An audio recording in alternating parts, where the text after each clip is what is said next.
A residential home is a program that's set up to provide care for teen girls, approximately 10 to 12 girls, 12 to 18 years of age. The reason that we may have our young girls come to our program would be for reasons such as mom and dad weren't providing appropriate care. Either they were physically abusive, emotionally abusive, unfortunately sometimes sexually abusive. So kids sometimes may have been removed from immediate care. And at that time they'll be placed with us. And we have staff members, we have supervisors, we have clinicians that provide services to help the clients learn social skills, life skills, again, things that are going to help them be able to acclimate themselves to various communities that they reside in once they leave our group home.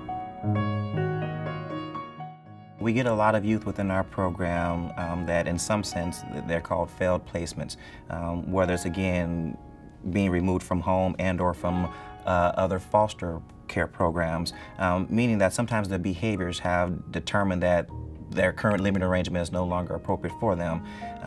We have kids who, in all honesty, they're used to taking care of themselves. You know, there's a lot of work we have to kind of buckle down and try to do some good work. Helping a 12-year-old see and understand that, no, it's not okay to be outside at 2 a.m. in the morning. It's not okay to just say I don't want to go to school just because I don't feel like it.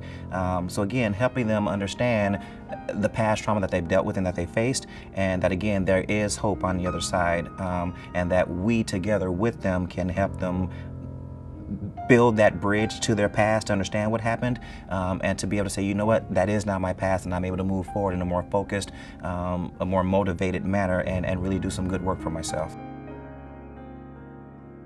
There is a young man who I worked with years ago who I questioned him, where do you see yourself in 3 years? And at the time he said he didn't see himself living past 3 years. And I was shocked. I asked him why. His family was immersed in gangs, and that's all he knew. And for me to find out years later that this kid had made something of himself, he had graduated high school, he had graduated college, he now has a family, he's successfully working right now, those are things that help me to stay focused and motivated and say, you know what, you're doing good work, continue doing what you're doing. JCFS embraces every race, every culture that's there that needs services.